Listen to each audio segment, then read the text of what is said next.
Muy bien, había poca gente de los 60s. 70 no le gustaba salir, bailar, beber y coquetear, más aún si hablamos de los que vivieron en inglés, ir en Escocia, en Glasgow durante las noches de jueves y sábados, desde las 8 hasta la medianoche en el salón de baile Barrowland. Tuvieron lugar las llamadas noches de balas o coloquialmente hablando el fuguín nocturno verde. Fue un evento tipo baile donde la gente se reunía simplemente emborracharse, baila y coquetea sin importarte el día siguiente.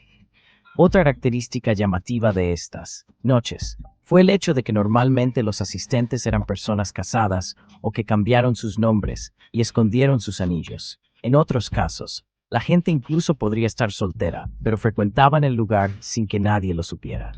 ¿Qué pasa si hubo encuentros no deseados? Fingieron que no se habían visto, entre comillas. Era sabido por todos que si quisieras un poco más que un baile, entonces el jueves por la noche era de noche para visitar el Berrolet. No creo que la gente usara sus nombres reales. Los jueves por la noche, la gente era cautelosa. Cualquier cosa que sucedería después de que terminara el baile era generalmente único. Podrías decir quién quería algo más y quién no. Entonces fue fácil elegir, dijo uno de los residentes y balas asistentes nocturnos. Naturalmente, en un lugar como este, se podían escuchar chismes, informes de peleas o eventos divertidos. Sin embargo, desde el 22 de febrero de 1968, las noches de pavas se convertiría en el escenario macabro por un asesino en serie. Eso haría del evento tu escenario de casa.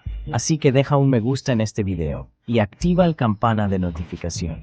Te diré todo. En la noche del 22 de febrero 1968, Patricia Docker, 25 años y enfermera en el Hospital Victoria, en inglés.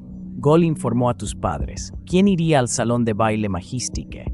En la calle Esperanza, la niña se había divorciado de su marido Alex y en consecuencia había obtenido la custodia de su hijo.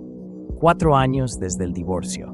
Patricia había regresado a vivir con sus padres y estaba teniendo una vida agotadora y rutinaria de una madre divorciada. Pero esa noche todo cambiaría, aunque ella informó.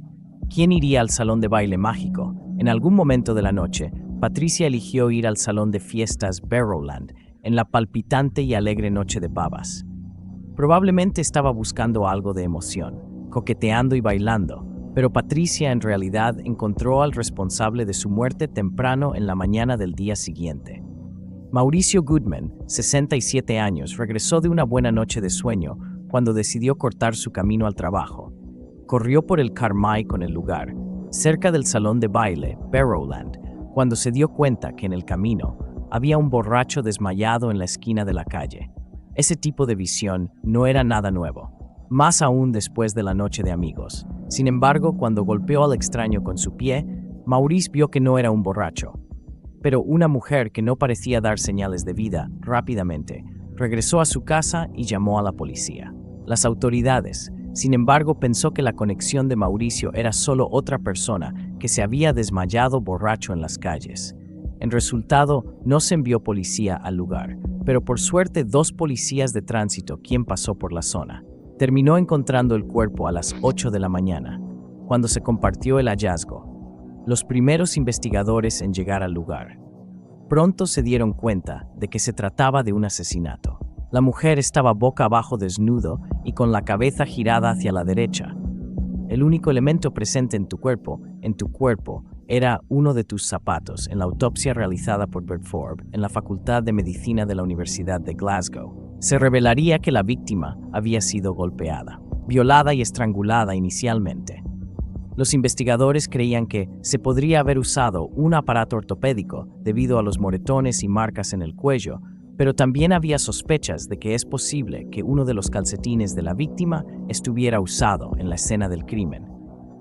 No se encontraron prendas de vestir ni bolsos, pero al lado había un absorbente que presuntamente pertenecía a la víctima, La policía salió a interrogar a las casas del barrio. Un vecino dijo que escuchó gritar a una mujer: «Déjame en paz». Durante la noche anterior, un periodista también estaba haciendo una fiesta cerca del lugar, pero ni él ni sus invitados parecían haber visto algo. Pronto llegaron noticias del crimen y del cuerpo. Al Hospital de Victoria, donde las enfermeras se preguntaron si podría ser un paciente que se escapó durante la noche, que era bastante común en ese momento, cuando la víctima finalmente fue observado por los empleados. Ninguno de ellos pudo identificar a la mujer, debido a las heridas en su rostro. Hasta afortunadamente, el conductor de la ambulancia identificó el cuerpo como el de la enfermera, Patricia. Información que conmocionó a los compañeros de trabajo de la niña Sean Wilson. El padre de Patricia también fue llamado para identificar el cuerpo, pero parecía incrédulo. Sin embargo, al llegar a la comisaría, recibió la noticia de que realmente se trataba de tu hija. Patricia Docker, las investigaciones iniciales no se centraron en el salón de baile Barrowland, pero no magia, donde le había informado que además un testigo se adelantó para informar quién había bailado con Patricia en Majestique la noche anterior. Pero unos días después, el mismo testigo comprendió que había confundido la noche en quien había visto a la chica con la noche que había bailado con ella. Sobre eso, los investigadores teorizaron que la ropa podría haber sido arrojada cerca del lugar o escondido en un punto específico. De esa manera, el río Cart cerca de la escena del crimen estaba drenado dentro del río.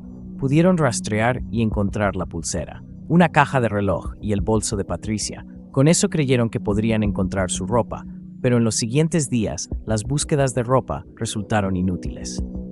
En todo caso, solo serían casi 3 semanas después que los investigadores podrían descubrir que ella realmente había ido a Barrowland en la noche de amigos, principalmente debido a que el Majestic cerrado a las 10:30 de la noche y el Barrowland estuvo abierto hasta medianoche. Después de todo, podría haber decidido alargar su noche. Sin embargo, caminar todo el camino, ella podría haberlo hecho. Esa noche estaba fuera de discusión para los investigadores. Los recursos gastados buscando al asesino ya se habían agotado debido al drenaje del río.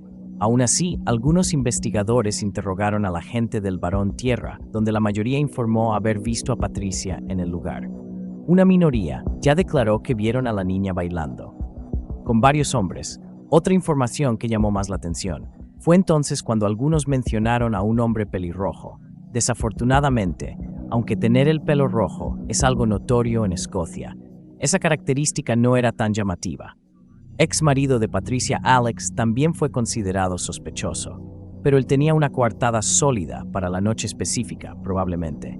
El final pronto se presentó a las investigaciones. En el caso de Patricia Docker, la conclusión final fue que de hecho ella había ido al Barrowland, pero ya el rastro del perpetrador se había enfriado e incluso desaparecido. La policía informó que el caso fue un delito aislado, donde se topó con la persona equivocada en el lugar equivocado. Según los investigadores, fue un crimen de oportunidad y cometido por un sujeto impulsivo. Inicialmente, así dicen las autoridades de Glasgow, resumió la trágica y la última noche de vida de Patricia Docker. Sin embargo, ese en realidad fue solo la primera tarjeta de presentación de un asesino en serie. Eso traería miedo y muerte a las calles de Glasgow. El sábado 16 de agosto de 1969, a un año del asesinato de Patricia Docker, Maimane McDonald's, 32 años, decidió ir al Salón Barrowland. En el momento, los organizadores de las noches de pava habían puesto a disposición el lugar para una noche de recreación llamada Esa Noche. Maima había dejado a sus 3 hijos, Isabel, 12 años, y Andrés, y Alan, 9 y 7 años, bajo el cuidado de su hermana Margarita O'Brien. La mujer estaba emocionada por su noche. Ella se había rizado el pelo, ató una bufanda sobre ellos y dirígete hacia la diversión que aún no estaba casado, entonces terminó casi siempre divirtiéndose solo en los salones de baile de Glasgow. Sin embargo, después del café en la mañana del día siguiente, a Margarete le pareció extraño que su hermana todavía no había llegado a recoger a sus hijos. Todavía en la mañana había oído a gente y niños del barrio hablando de un cuerpo encontrado en uno de los conventillos abandonado en la región.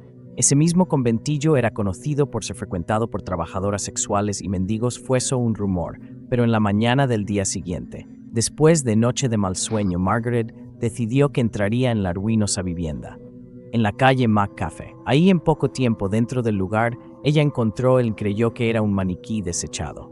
Pero a medida que te acercas, Margarita vio algo horrible, incluso con la sangre coagulada en la cara de su hermana. Ella la reconoció al instante. El lugar fue rápidamente aislado por la policía. Jemima había sido golpeada, violada y estrangulada con un calcetín. Los investigadores no dejaron de notar ese vestido de Jemima fue brutalmente roto y arrugado. Sus bragas habían sido rasgadas violentamente y su abrigo parecía haber quedado a un lado. Curiosamente, su bolso de cuero y su bufanda no fueron encontrados en el lugar cercano. También se encontró un tampón desechado. Y el forense pudo concluir que así como Patricia Docker, Jemima también estaba menstruando durante las investigaciones. Se descubrió que había frecuentado el Barbary cerca del Salón Barrowland, donde fue vista bebiendo y hablando con un pelirrojo. Los testigos dijeron que también había ido a Barrowland, donde fue vista bailando con el mismo hombre, y quien también había abandonado el lugar hallado del sujeto. Según la descripción, era un hombre delgado, de 25 a 35 años, alto y vestido con un traje azul con solapa cosida a mano. Aspecto más interesante fue que, según algunos testigos, el sospechoso insertó en sus oraciones algunas citas bíblicas, hecho que lo hizo extrañamente misterioso. Su cabello fue descrito como rojo oscuro, y algunos testigos dijeron que parecía demasiado sofisticado para estar allí. Los investigadores concluyeron que el sospechoso probablemente no era un visitante habitual de la zona y que vivió relativamente lejos del salón de baile Barrowland. Gracias a la ayuda de varios testigos, lograron establecer la trayectoria del dúo. Después de dejar Barón, y habían pasado la calle mucho más tarde a la izquierda por London Road, dirigiéndose hacia la cruz de Bridgeton, donde tomaron un atajo por la calle, ¿recuerdas? Y en la calle James, una recreación fue hecha por investigadores con testigos para que tus recuerdos se refresquen. Al final, se decidió el viaje. Habría durado unos 20 minutos, cuando los vecinos fueron interrogados. Uno de ellos dijo que escuchó gritos femeninos, pero no recordaba específicamente la hora del evento. La policía local sabía que algunos testigos probablemente no asistiría, porque es el Salón Barrowland, donde se ha anunciado que cualquier información, la información compartida se mantendría completamente confidencial sobre la identidad de los testigos. Ese anuncio se había hecho en persona por las autoridades locales, donde la banda fue silenciada y los oficiales tuvieron toda la atención de todos. La policía intentó dejarlo claro que no se harían preguntas ni juicios por su parte sobre los testigos. Sin embargo, pocas personas se acercaron para proporcionar algo concreto sobre lo que habían visto. Fueron 2 meses de intensas investigaciones sobre los hechos y testimonios de personas que habían asistido al Salón Fuerte en la noche del crimen. En el momento, incluso la familia de Jemima ofreció recompensa, pero desafortunadamente no arrojó ninguna pista nueva. Los investigadores se encontraron en un callejón sin salida. Y fue en ese momento, no hay nuevas pistas, que ellos comenzó a considerar la posible conexión entre el asesino de Patricia Docker, el 23 de febrero de 1968, con el asesinato de Jemima McDonald's, el 16 de agosto de 1969. En ambos casos, las víctimas habían conocido a su atacante en noches pálidas en el salón de baile Barrowland. Curiosamente, ambos tenían cabello oscuro y eran jóvenes. El método de asesinato fue similar, y en ambos casos las bolsas habían sido robadas. Tanto Patricia como Jemima también estaban menstruando en el momento de su muerte, y ambos tenían sus almohadillas visibles en la ubicación. En ese modo, los investigadores decidieron hacer algo audaz. Primero disfrazaron a varios oficiales para vigilantes discretos en Barony, pero entonces tus esfuerzos fueron dirigidos a un plan más ingenioso. A finales de octubre de 1969, el subdirector de la Escuela de Arte, Glasgow Lennox Peterson, fue contratado para hacer un boceto de la identidad del agresor basado en información de testigos presenciales. Esa fue la primera vez en la historia de la investigación criminal escocés que algo así se había hecho. Debido a esto, antes de que pudieran poner en práctica el plan, las autoridades de Glasgow tuvieron que pasar por varios permisos oficiales, concedido por la oficina de la Coroner, aunque ese movimiento podría localizar al sospechoso. Los investigadores también temían que cuando se encontrara podría usar un método usado para desenmascarar a tu favor en el proceso legal. Al mismo tiempo, la policía de Glasgow tuvo que lidiar con los dueños del Salón Barrowland, criticándolos por haber afectado considerablemente a una serie de clientes habituales locales. En todo caso, incluso si la obra con un boceto fue brillante, los investigadores responsables del caso continuó sin una dirección a seguir. Esa caza se estaba convirtiendo en un gran juego mortal, y el criminal tenía las mejores cartas. En Halloween de 1969, el 30 de octubre de ese año, ella en Poroki, 29 años, acababa de llegar a Alemania, después de acompañar a su marido George en su trabajo en el ejército británico. La pareja había vuelto a sus raíces en Glasgow, donde vivirían con la madre de Ellen en Upper Street, en el suburbio de Scotstoun, esa noche. Ellen estaba emocionada de salir a bailar. en las noches animadas de tu ciudad natal, Jorge.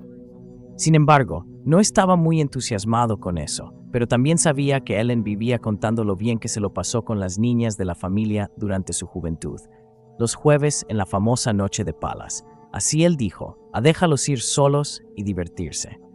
Después de todo, George no quería ser un marido militar, aburrido y reglamentado. Fue entonces cuando la hermana casada de Ellen Jean Langford llegó a buscarla mientras se iban ambos. No dejaron de darse cuenta, folletos y avisos policiales extendidos por la mayor parte de Glasgow. Sin embargo, estaban juntos y no se preocuparon, con las advertencias de un asesino suelto. Al principio, George intentó no mostrar preocupación, pero en el fondo sintió un poco de miedo y decidió permanecer despierto hasta que tu esposa regresó. Eran alrededor de las 2 de la madrugada cuando empezó a preocuparse, pero mientras estaba acostado en el sofá, terminé dormitando en el mismo lugar. Hasta mañana viernes 31, la mañana siguiente, Hert. Bold McIntyre paseó a su perro cuando encontró el cuerpo de su vecino, Ellen Porrock, después de que el sitio fue aislado. La policía se dio cuenta que el escenario era muy similar, lo que habían enfrentado antes. Elena estaba boca abajo en el jardín trasero de la casa de tu madre. Tenía la ropa rasgada y la habían golpeado. Se observó un calcetín alrededor de tu cuello y artículos de su bolso. Estaba todo esparcido por el patio, pero el bolso había sido robado.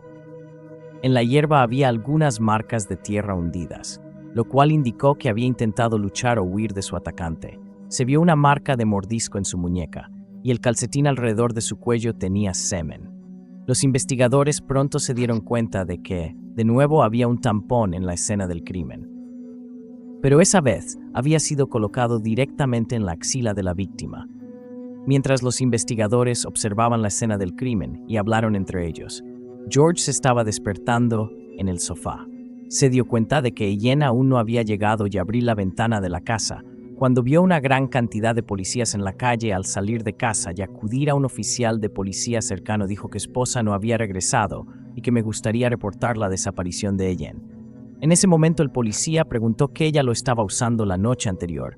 Cuando George compartió el atuendo de su esposa, el policía inmediatamente comprendió que él era la víctima reciente en la escena del crimen. La mirada en el rostro del policía respondió a la pregunta de que George probablemente ya lo estaba haciendo mentalmente sin duda. El shock de la noticia y ser obligado a identificar el cuerpo de su propia esposa. Él era una manera trágica de comenzar lo que debería ser una vida más pacífica en la ciudad natal de la mujer que más amaba durante los siguientes pasos. Las investigaciones son intensificado y necesitaban entender el qué pasó la noche del asesinato. Cuando descubrieron que Ellen no la había dejado sola, pronto buscaron a su hermana. Según Himeya y Ellen, se habían detenido en un bar cercano a la tierra de los Barrows, tomar una copa con unos amigos. Luego fueron al salón alrededor de las 10 de la noche, donde terminaron chocándose con 2 hombres mientras bailaban los dos. Les informaron que se llamaban Juan, uno de ellos pelirrojo y el otro de cabello oscuro. Ella informó que ambos sabían que los hombres mentían sus nombres, algo muy común en el salón, y de esa manera no le importaba su verdadera identidad. En medio de la fiesta, los 2 hombres terminaron envueltos en una discusión con los guardias del pasillo debido a la máquina de cigarrillos y casi nos echan del lugar, pero lograron resolver lo sucedido y continuar con la fiesta. Al final de la noche, las 2 hermanas y el pelirrojo John se separaron del otro. John ya a la salida de Barron Land. Como esto, los 3 compañeros restantes decidieron llamar a un taxi, quien llevó por primera vez a Jim a su casa en Knightwood y luego continuó hasta el suburbio de Scottstone, donde ella vivía. Cuando Jean dio su declaración, ella dijo pelirrojo John toda la noche. No dije mucho sobre él, o incluso trató de hablar con Helen. Sin embargo, cuando subieron al taxi dijo que se llamaba John Templetono, pero Jean afirmó que podría haberlo escuchado mal. Y de hecho podría ser algo así como sonido de muestra o Emerson, que vivía en la zona de la leche del castillo, en inglés. Gold les informó a las chicas que vivía solo con un pariente y que trabajaba en una especie de laboratorio. Jean estaba muy cerca del sospechoso. Y así podría saber el color de tus ojos, que era una especie de azul grisáceo. Uno de sus dientes estaba ligeramente superpuesto al otro. En tu mandíbula frontal superior, ella notó que sus manos eran suaves y sus uñas estaban bien cortadas. Algo muy inusual. Si fuera un empleado que trabaja manual y pesado de Glasgow, el reloj de pulsera que llevaba tenía una pulsera de cuero. También tenía algo metálico en la solapa, que seguía tocando como si se escondiera. Jim dijo que el mejor recuerdo que tenía era la marca de cigarrillo que fumaba John, que era ámbar.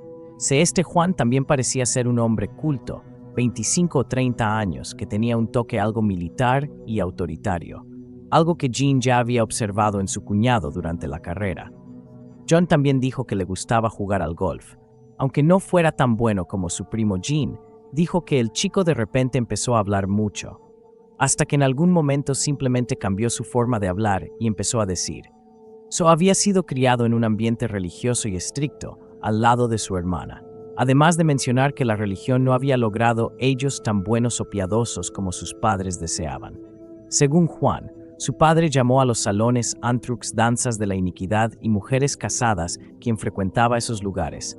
Eran mujeres adúlteras y pecadoras.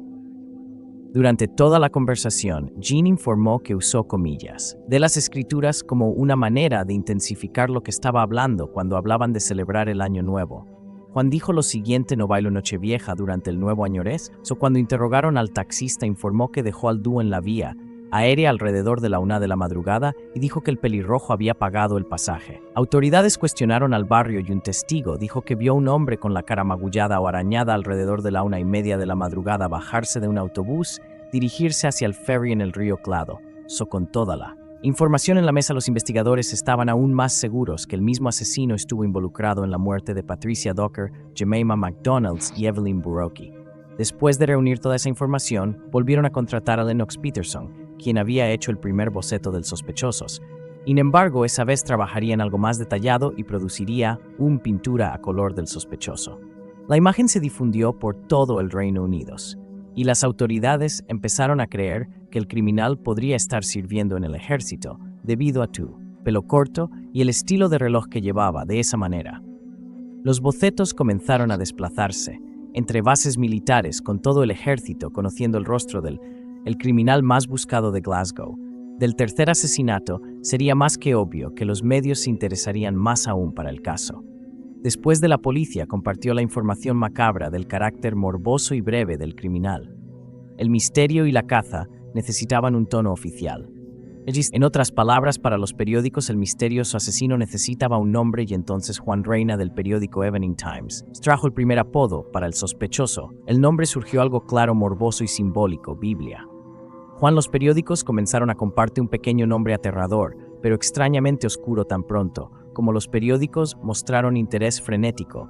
Por si acaso, las autoridades comenzaron a ser presionados para cerrar digno de un complot de la policía de investigación esa caza porque el honor de las autoridades. Del Reino Unido John debería capturar y sentenciar. Tal como lo habían hecho durante la investigación sobre la muerte de Jemima McDonalds, los investigadores cubrieron toda el área de la sala Barrowland, buscando testigos que puedan contribuir a la construcción de los hechos de la noche del criminal. Algunos testigos dijeron que vio a Eileen acompañada de un hombre delgada y pelirroja vestido con un traje marrón de 3 botones con una camisa de vestir blanca o azul. Otros testigos describieron que llevaba corbata oscura con rayas rojas. Se informado y la habían visto en el vestuario al final de la noche. Usando el reloj de cuero que Jean había mencionado de nuevo, la policía se infiltró los jueves por la noche en el pasillo donde ese tiempo realmente necesitaban parecer clientes. Entonces tendrían que bailar y comprar tragos, periódicos de la época. Lo llamaron equipo de danza de información marina, donde Joe Jackson, uno de los investigadores involucrados, dijo que había aprendido una gran samba por estar involucrado en la investigación. El oficial de policía Bruce Forsyth comentó en uno de los periódicos: cuando comenzó esta investigación, apenas podía bailar un paso ahora mejor, o cada semana. Otro oficial de policía líder Katrina informó lo siguiente: intentamos variar nuestros vestidos lo máximo posible. Ya en las noches de baile nos esforzamos mucho, sin duda. En ese momento de las investigaciones, aquel que había fue el único punto alto y divertido dentro de toda esa tragedia, mientras ese equipo lo daba todo en salones de baile algunos otros. Los investigadores registraron el registros militares de la OTAN creyendo fielmente que el sospechoso podría estar entre los militares. Esa línea de investigación se basó en el hecho de que los asesinatos habían tardado un año del primero al segundo, haciéndoles creer que era un militar que había sido enviado a otra. Ubicación, así que bienvenidos a Glasgow. Ocurrió durante el descanso o permiso para regresar a casa. En el momento, más de 400, los barberos de la ciudad fueron interrogados porque ese periodo, el atajo de los hombres no era muy. También fueron interrogados otros 250 sastres. Después de todo, no era nuevo. Esa Biblia Juan vestía muy elegante, que es más, fueron investigados varios consultorios de dentista en Glasgow, donde encontraron a más de 5,000 sospechosos, quien tenía un diente frente superpuesto a la mandíbula superior. Sin embargo, todos ellos eran investigados y liberados de la lista de sospechosos. También fueron investigados más de 400 campos de golf en toda Escocia, pero ningún empleado se acordó de un pelirrojo en compañía de un familiar. Algunas iglesias también fueron investigadas, pero ningún pastor reportó tener algún miembro pelirrojo con esas descripciones en los cultos durante las investigaciones. También se visitaron algunas logias masónicas, lo que provocó cierto revuelo en la ciudad. Más tarde, la policía fue criticada debido a los comentarios del oficial de policía Joe Jackson, lo que probablemente había asustado al criminal del salón. A principios de 1970, el diario más puntuado Diver Record invitó al psíquico holandés Jerry Cross 7 para dar la ubicación del criminal. Aunque los detalles que Jerry han dado fueron convincentes, el superintendente Joe Berry declaró que las búsquedas quedaron en nada y consideró lo que resultó ser una enorme pérdida de tiempo. En total, se investigaron más de 50,000 pistas, generando una conmoción y estrés generalizados por la policía, que incluso habían sido vistos saltando de coches de policía cuando ven a cualquier hombre pelirrojo con traje. Más de 5,000 sospechosos fueron investigados, absueltos. Así en breve, la búsqueda de Juan de la Biblia se convirtió en la mayor cacería humano de Escocia durante este periodo. George, por el rock, decidió perseguir al taxista por su cuenta, quien había tomado a su esposa, tu hermana y John la noche del crimen. Cuando interrogó al conductor, la historia interesante se volvió más diferente y llamativo. Según el taxista, cuando aceptó la carrera, dijo que no conocía muy bien la región, y que esto se hizo evidente cuando fue necesario salir Helen en casa. En resultado, la chica terminó preguntando. Se detuvo antes de llegar a la vía aérea. Cuando Ellen salió del vehículo, el hombre a su lado pagó al conductor y rápidamente fue tras la niña. El conductor dijo que se quedó el tiempo suficiente para ver al hombre corriendo detrás de la chica y empezó una especie de discusión con ella. En el momento él pensó que fue una pelea de amantes y decidió seguir adelante, aunque esa información dio otro escenario de lo que pasó. El hecho sigue siendo el mismo y no había mucho que se pudiera hacer con eso. Así que después de un tiempo, autoridades y familiares se dieron cuenta esa Biblia simplemente había desaparecido frente al hecho. Los investigadores restantes trabajando en el caso comenzó a teorizar que podría haberse casado o cambio de carrera, o peor, han cambiado el área de actividad. Al mismo tiempo, también creía que había sido arrestado por otro delito, pero ninguno criminal arrestado tenía características similares al sospechoso. La mayoría de los investigadores en verdad creyó que su último ataque había sido chapucero, principalmente porque mucha gente lo había visto, y probablemente se escapó muy lejos. El hecho es que Escocia nunca perdonaría los crímenes de Bible John. Prueba de ello fue cuando en enero de 1996, el cuerpo de un vendedor de bienes raíces y ex miembro de la Guardia Escocesa fue exhumado bajo sospecha de ser el infame asesino en serie desde Glasgow. Su nombre era John Irvine McInnes y se había suicidado en 1980 a los 41. Los psicólogos de la policía dijeron que se había cortado la arteria braquial del brazo en busca de lo que llamaron la máxima emoción. Los investigadores habían llegado, depende de él, cuando las muestras de ADN quitado de los pantalones de Eva en polvo que había sido analizado y señaló a un miembro de la familia McInnes. Sin embargo, pruebas posteriores no fueron concluyentes de inmediato. Las autoridades intentaron analizar restos dentales del sospechoso y combinar con marcas de la mordedura encontrada en Ellen, pero los resultados resultaron inútiles en el año 2004. Se hicieron más pruebas de ADN, y las autoridades recogieron muestras de ADN de 10 posibles sospechosos investigados durante la búsqueda de la Biblia. Juan no se revelaron nombres, pero ninguna de las pruebas fue positiva. Sin embargo, se determinó que uno de los sospechosos poseía una compatibilidad de 80% con ADN encontrado en la tercera escena del crimen. No se anunció más información sobre el hecho, A medida que pasaban los años, los viejos investigadores que había trabajado en el caso se retiraron uno por uno, pero algunos escritores y agentes del orden no estaban listos para dejar ir lo misterioso. June by Paul, en 2013. Pablo Harrison, ex oficial de policía y uno de los primeros oficiales del Reino Unido para ser entrenados por el FBI, en el cuanto escribió el libro Bailando en ID Devil, donde detalló su investigación personal sobre el caso.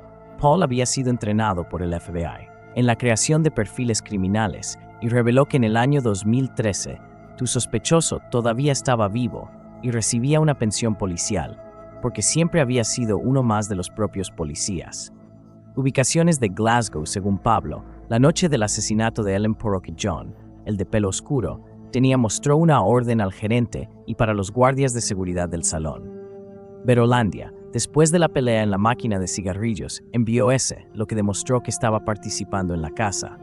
A la Biblia, Juan Paul también dijo que Jean Idioma Ford había visto la orden y que el otro pelirrojo John probablemente también era un oficial de policía encubierto, que para algunos explica el hecho de que el sospechoso no fue expulsado de la habitación después de la pelea con el gerente y guardias de seguridad. Aún según sus investigaciones, Dean había visto el John, el moreno, en la comisaría, cuando fue invitada a dar a los investigadores los detalles de la noche del crimen. Sin embargo, la teoría de Pablo no tenía muchos fans o seguidores, principalmente porque el criminólogo David Wilson cree que la verdadera identidad de la Biblia Juan ser el del asesino en serie Pedro Tobin, un criminal infame, arrestado y condenado por 3 asesinatos entre 1991 y 2009. Curiosamente, el primer asesinato de Peter ocurrió cuando él tenía alrededor de 70 años, que para muchos expertos en asesinos en serie es prácticamente imposible según él mismo. Es demasiado viejo para que alguien empiece a matar, pero no lo es una edad avanzada para cualquiera que hubiera matado antes. Por lo tanto, David Wilson cree que el primer asesinato de Peter era Patricia Dokin en 1968, cuando el criminal poseía sus 22 años. El gran punto interesante es que en 1969, Peter vivía en Glasgow, y poco después de la muerte de Patricia, le habían ordenado pagar una sentencia de 13 meses después de salir de prisión. Se mudó a Bridgeton, en Inglaterra, donde en agosto de 1969 se casó con Margaret Louise Roberts. Son Mountain 17 años, después de un año se divorciaron y en 1973. Peter, convenientemente casado con una enfermera, Sylvia Jefferson, 30 años, su primera esposa Margarita, informó que había conocido a Peter en un de salones de baile en Glasgow y que en ese momento era un hombre encantador. Inteligente, sin embargo, cuando la relación se hizo más firme, se volvió sádico y manipulador. Margaret también informó que su apetito a la actividad sexual aumentó de forma casi insalubre. Con el tiempo adjunto a él, la mujer compartió eso cuando Peter se dio cuenta que estaba menstruando. Tus ganas parecieron aumentar aún más. Durante las investigaciones, también se notó que a Peter le habían extraído el diente superior. Durante los acontecimientos de la Biblia Juan, que es más, durante ese año, sus viejos amigos solían llamarlo John Sample, lo que nos lleva al testimonio de Dino Langford, donde informó que el pelirrojo John le había dicho que su apellido era algo así como Temple Tom, o muestras en o Emerson el Grande. Sin embargo, la constitución física de Peter Toby ni siquiera se compara con lo que se informó en el momento de los crímenes del Barbo. Juan, además, según testigos, se dice que el sospechoso tiene entre 25 años o 30 años, y Peter en ese periodo tenía alrededor de 22 o 23 años. Otro punto a destacar es el hecho de que las víctimas de Peter todos eran adolescentes o más jóvenes que los de la Biblia. Juan, el segundo punto es que las víctimas de la Biblia Juan todos fueron dejados en lugares públicos para ser encontrado poco después, las víctimas de Peter. Se esforzó por ocultarlos. Obviamente, un cambio de modos de funcionamiento es común en asesinos en serie que operan durante un largo periodo de tiempo para muchos. El punto que más separa a Pedro del Juan bíblico fue que él nunca interés mencionado en Dios o la religión y Margarita. Por ejemplo, nunca noté algo así, la segunda esposa de Pedro. Sylvia Jeffries, también declarado que estaban en su luna de miel en el momento del asesinato de Jemima McDonald's y que tu ex, el marido, se había mudado a Bridgeton antes que Ellen. Por siendo asesinado después del arresto de Peter, Evitó todas las entrevistas con periodistas o criminalistas, quien lo interrogó sobre otros delitos del cual no fue acusado. Sin embargo, cuando fue interrogado por los investigadores responsables sobre su participación en las muertes de las víctimas de la Biblia, Juan u otros delitos, él respondió lo siguiente: me importan un comino. Cuando Peter fue arrestado, Jean Lang, hermana de Yen Poroké, negó que el criminal fuera el hombre con el que ella y Yen compartieron el taxi en la trágica noche del crimen. En 2010, después de la muerte de Jin, su hijo mayor Pablo informó que Pedro era en realidad la Biblia Juan, pero el resto de la familia, como la propia hija de Paul, dijo sus padres estaba diciendo tonterías y que tu abuela nunca mencionó a Peter como el asesino de Evelyn. Estos días, es el salón de baile Berry Land sigue activo, donde alberga a varios artistas musicales locales, entre comillas, sino estar o tono arreglar, dijo un gerente en una entrevista con un periódico sobre la longevidad del lugar. Les go aún recuerda los actos por Juan. La Biblia actúa como una especie de leyenda urbana en la ciudad.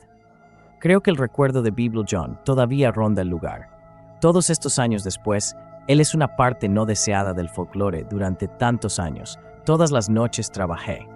Siempre hubo una chica que miraba la Biblia John, o reconocí tu cara en algún corredor de apuestas, dijo un ex guardia de seguridad de Berry Land. Al final, las mejores palabras viene de una antigua vecina de Jemima McDonald's, quien dijo lo siguiente: sé que es Bible John el que recibe más menciones, pero Jemima era una niña encantadora, una chica increíble que no merecía la vida que tuvo o morir en circunstancias tan espantosas. Ella era una madre amorosa con 3 hijos adorables. La vida puede ser tan cruel a veces. Y regresa.